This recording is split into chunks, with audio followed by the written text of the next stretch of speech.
दोस्तों, लौट के बुद्धू घर को आए। मैं ये कहावत क्यों कह रहा हूँ? क्योंकि अंकल सैम डोनाल्ड ट्रंप इस समय एशिया के दौरे को कॉन्क्लूड कर चुके हैं।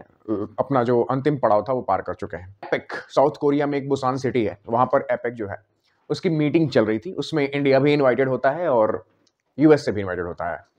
अब इंडिया में मोदी जी ने तो जाने से मना कर दिया। बीच बीच में उनके कई और कंट्रियों से बात हुई। आसियान कंट्रीज तो है ही, जो 10 साउथ ईस्ट एशियन नेशन है उनके साथ, और फिर वो आगे जाते हैं कोरिया, फिर जापान और फिर घूम करके चाइना। जाहिर सी बात है, डील डील डील डील, हर जगह डील हुई होगी। बट हुई क्या?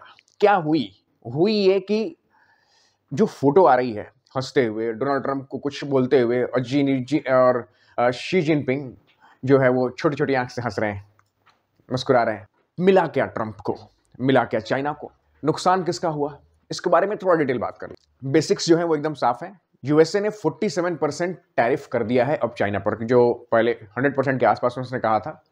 अच्छा, जब यूएसए डोनाल्ड ट्रंप कोई टैरिफ लगाता है किसी कंट्री पर, तो एक अगले डेट को लगाता है, ऐसा वार्निंग देता है कि हम तुमको, जैसे आज एक 30 अक्टूबर है, तो वो कहेगा कि ठीक है, हम तुमसे 27 नवंबर से ये टैरिफ लगा देंगे, इसके बीच में कुछ करना है तो कर लो। चाइना भी यही देखता है कि लगेगा ना 27 नवंबर, तो उसके बीच में कुछ निपटान कर लेते हैं, और उसके पास तो बहुत सारे हथियार हैं।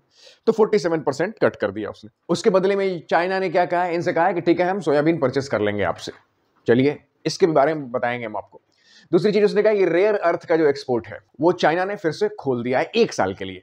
1 ईयर एक्सटेंडेबल, ठीक है, 1 साल के लिए कि हम फ्लो खोलेंगे, आपके पास रेयर अर्थ जाएगा।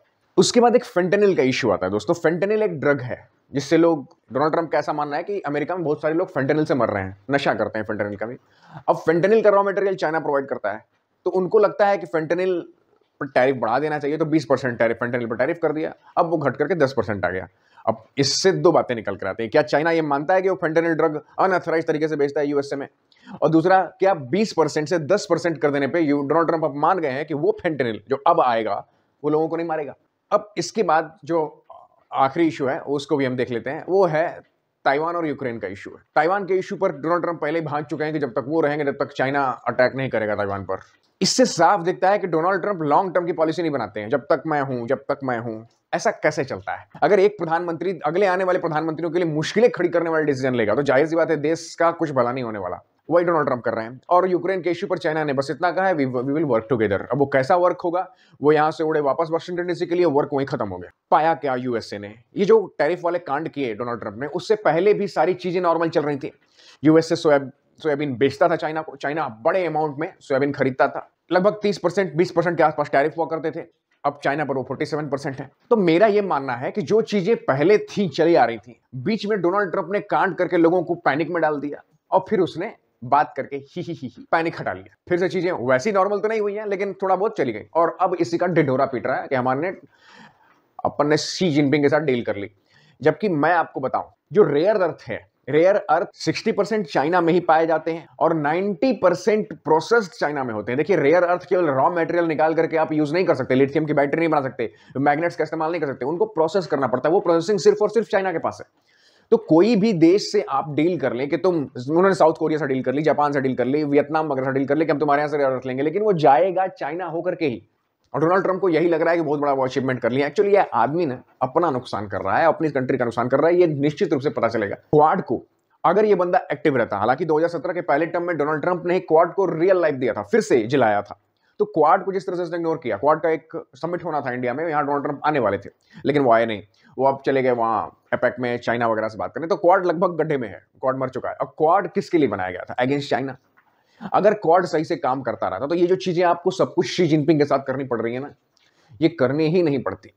ऑलरेडी चाइना दबाव में था। अब चाइना कितना दबाव में था कि डोनाल्ड ट्रंप के प्रेसिडेंसी हायर करते हुए चाइना ने इंडिया से बात करनी शुरू कर दी थी कि देखिए, हम मसला सुलझा लेते हैं, हम पीछे हट जाते हैं। चाइना इतना प्रेशर में था, और इस आदमी की बेवकूफी ने पूरा प्रेशर हटा दिया। अब आज के डेट में क्या हो रहा है? आज के डेट में रशिया लगातार जो हार्ड वेपन्स कहे जाते हैं, लंबी दूरी के न्यूक्लियर पावर्ड वेपन्स की टेस्टिंग कर रहा है लगातार। 72 घंटे में 2 न्यूक्लियर पावर्ड जो वेपन है उनकी टेस्टिंग हो चुकी है। एक तो ऐसी मिसाइल है, क्रूज मिसाइल है, जिसको किसी भी एयर डिफेंस के लिए टैकल कर पाना मुश्किल है। 10,000 से ज्यादा की रेंज है, किसी भी दुनिया के कोने में हिट कर सकती। अभी हाल ही फिलहाल टेस्टिंग की। दूसरा जो एक टॉर्पीडो है, सबमरीन बेस्ड है, वो भी न्यूक्लियर पावर्ड है, उसकी भी टेस्टिंग हुई 10,000 किलोमीटर से ज्यादा है।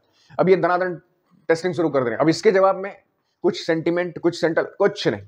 एक ट्वीट आया डोनाल्ड ट्रंप का, और डोनाल्ड ट्रंप ने कहा कि अब हम भी न्यूक्लियर वेपन्स टेस्ट करना शुरू करेंगे। होता क्या है इससे ना कि देखिए 1996 यानी 90 के दशक को अगर हम छोड़ दें तो उसके बाद बहुत मुश्किल से एक नॉर्थ कोरिया को छोड़ा करके किसी और कंट्री ने अब तक न्यूक्लियर वेपन टेस्ट नहीं किए।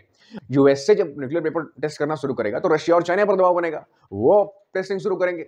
अब रशिया चाइना पर दबाव बनेगा, जाहिर सी बात है इंडिया पर दबाव बनेगा, इंडिया भी अपना न्यूक्लियर टेस्ट शुरू करेगा। पाकिस्तान, उसको अलग खलबली रहती है, भले यहाँ खाने को दाना नहीं, पहनने का कपड़ा नहीं, लेकिन न्यूक्लियर टेस्ट कर रहा है इंडिया, तो हम भी न्यूक्लियर टेस्ट करेंगे। तो ऐसे में कंपटीशन बढ़ जाएगा, तनादन न्यूक्लियर टेस्ट होंगे, पूरा बैलेंस गड़बड़ा जाएगा जो 90 से रखा हुआ है। लेकिन इससे इसको कोई फर्क नहीं पड़ता है, इसको फर्क पड़ता है अपने ईगो से, अपने घमंड से। यूएसए जब 4 साल बाद देखेगा, जब यूक्रेन वॉर खत्म होगी, अंत में पाएगा कि जीत न यूएसए की हुई, न रशिया की हुई, न यूक्रेन की हुई, जीता सिर्फ चाइना है।